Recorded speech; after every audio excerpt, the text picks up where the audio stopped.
Em primeiro lugar, o primeiro inscrito, o deputado Rafael Brito. Muito obrigado, presidente.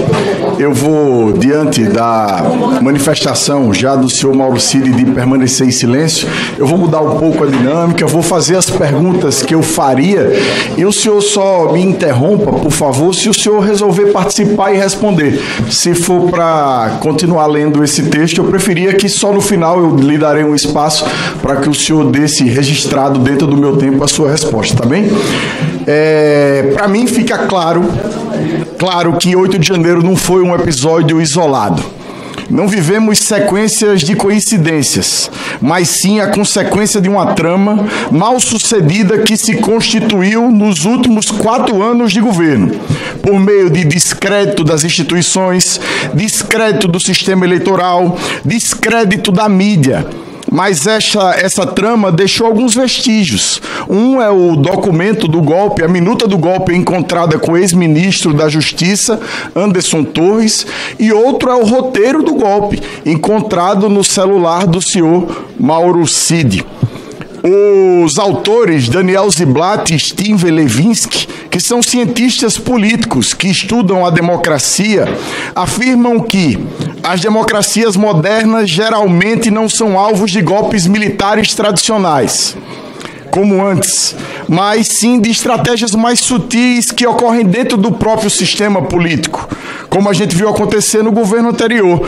Teve presidente promovendo constantemente mentiras acerca do sistema eleitoral, que o elegeu por 5 vezes e elegeu a todos nós que estamos aqui nessa CPMI.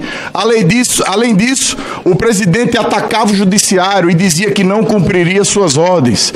Foi também o primeiro e único presidente, desde a redemocratização, a não passar a faixa ao seu sucessor, o que poderia caracterizar mais desrespeito às regras do jogo do que um ato como esse. O ex-presidente homenageou torturadores, negou a legitimidade dos seus oponentes, fez desfile com tanque de guerra em dia de votação importante, querendo pressionar este Congresso Nacional. Por uma coincidência, um roteiro de golpe é encontrado pela Polícia Federal no celular do seu mais próximo assessor. É muito difícil a gente continuar falando aqui de coincidência ou casos isolados. Mas ainda que o senhor se cale, Coronel Mauro Cid, o seu silêncio, para mim, fala muito. Ele é como um grito no ouvido de todos que defendem a verdade e de todos que defendem a democracia. O senhor está sendo investigado por todas as atrocidades que nesse momento estão ligadas ao ex-presidente, desde a apropriação indébita das joias sauditas, passando pela falsificação dos cartões de vacina e a tentativa de golpe de Estado. Eu queria dizer ao senhor que o senhor tem um grande momento hoje. O senhor já deve ter conversado com sua defesa, mas deveria ter enxergado a manhã de hoje como uma oportunidade. Eu acho que não é justo, de verdade, que o senhor carregue esse peso sozinho. O senhor não é culpado sozinho por isso tudo. E não é justo que o senhor carregue sozinho esse peso como o senhor está carregando agora. E eu passo aqui a ler algumas perguntas que eu faria ao senhor, caso o senhor estivesse colaborando e respondendo com a CPMI. Os vários documentos encontrados no telefone do senhor compõem um roteiro de golpe. Um deles, criado no dia 25 de outubro de 2022, nas vésperas da derrota para o segundo turno, ensaiava um afastamento de ministros do STF que ocupavam cadeira no TSE. Pergunta: por qual motivo os senhores queriam afastar os ministros do Supremo do TSE? Outra pergunta: ainda nesse documento havia a previsão de nomear um interventor. Pergunta: quem seria nomeado como interventor para tomar o poder? A data de criação desse documento é de 5 dias antes do segundo turno. Ou seja, era um ambiente que as pessoas já viam pesquisas e sabiam mais ou menos o resultado que teríamos legitimamente nas urnas. O coronel Lawande diz que lhe pedia sempre que convencesse o então presidente a dar a ordem. E o senhor informou que o presidente não daria ordem porque ele não confiava no alto comando do Exército. Pergunta: o que o ex-presidente não fez, deixou de fazer por não confiar no alto comando do Exército?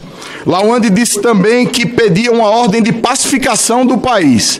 Ele aqui, ou é, como disse no dia a senadora Soraya Tronic, merecedor do Oscar de melhor ator, ou ele merece o Prêmio Nobel da Paz, como disse a senadora Soraya Tronic, ou ele merece o Oscar de melhor ator.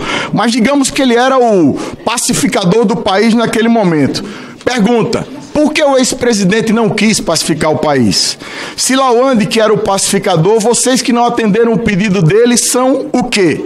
Porque o senhor afirmou em mensagens de telefone que o então presidente não confiava no alto comando do Exército.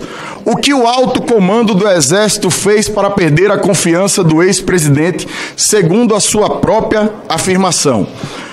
Em outro documento encontrado no seu telefone, o roteiro era o seguinte: 1. Requerimento do chefe do Poder Executivo direcionado aos comandos das Forças Armadas. 2. Análise do requerimento pelos comandantes. 3. Deferimento do pedido e início das operações. O alto comando do Exército se negou a seguir esse roteiro, né, o passo a passo do golpe. Foi isso que aconteceu? Outro: foi por isso que o senhor afirmou então que o ex-presidente não confiava no alto comando do Exército? Quando perguntei a seu amigo Lawande aqui, nessa mesma cadeira, se o alto comando do Exército era contra a apaziguação desse país, ele me respondeu, entre aspas: não, essas foram afirmações do coronel Cid. É o Cid quem afirmou. Fecha aspas. Então havia uma ruptura nesse momento. O senhor e o ex-presidente Bolsonaro de um lado, o alto comando do Exército do outro lado, o cidadão Coronel Lawande como grande pacificador, o anjo enviado pelo senhor para poder fazer essa mediação, e ficou claro para mim que nessa narrativa, como gostam de falar e usar essa palavra, os senhores estavam no lado contrário da pacificação. No dia 10 de dezembro, Lawande lhe enviou uma mensagem confirmando o apoio por parte do Exército ao golpe de vocês. E o senhor respondeu: muita coisa acontecendo, passo a passo. Uma coincidência que no dia anterior, depois de ficar 40 dias em silêncio, o ex-presidente afirmou aos seus apoiadores que, entre aspas, tudo dará certo no momento oportuno. Por que Lawande e os demais colegas de farda tinham o senhor, coronel, como influenciador direto e conselheiro privilegiado do então presidente? É interessante porque em todo canto que a gente mexe, surge o nome e a participação do senhor. É como se fosse no conto infantil do Grilo Falante e o Pinóquio. Sempre alguém colocando coisa na cabeça do antigo presidente. E todos os dedos nesse momento apontados para o senhor, coronel. Quando o caso da falsificação do cartão de vacina do ex-presidente veio à tona, ele atribuiu toda a culpa e autoria ao senhor, em depoimento à Polícia Federal. Nesse caso específico do roteiro do golpe, a culpa também é toda do senhor? Eu tenho certeza que não é. Eu tenho certeza que não é. O senhor é sim culpado também por esses crimes que essa CPMI está investigando. O senhor, como oficial das Forças Armadas, filho de general, assessor direto do presidente, recebe um texto terrivelmente golpista. Vários textos terrivelmente golpistas. E não leva ao conhecimento de ninguém? O senhor prevaricou? Por tudo, presidente, que tenho visto e ouvido aqui nessa CPMI, cada dia fica mais claro e cristalino que testaram as instituições e tentaram sim um golpe de Estado, mas deram de cara num paredão. Não o paredão de fuzilamento, mas o paredão das instituições, do povo de bem e do seu patrimônio mais caro, que é a democracia. Muito obrigado, o senhor tem 40 segundos se quiser fazer uso da palavra. O coronel informa a presidência que não quer usar esses 40 segundos. Quero informar a todos que nós suspenderemos o trabalho às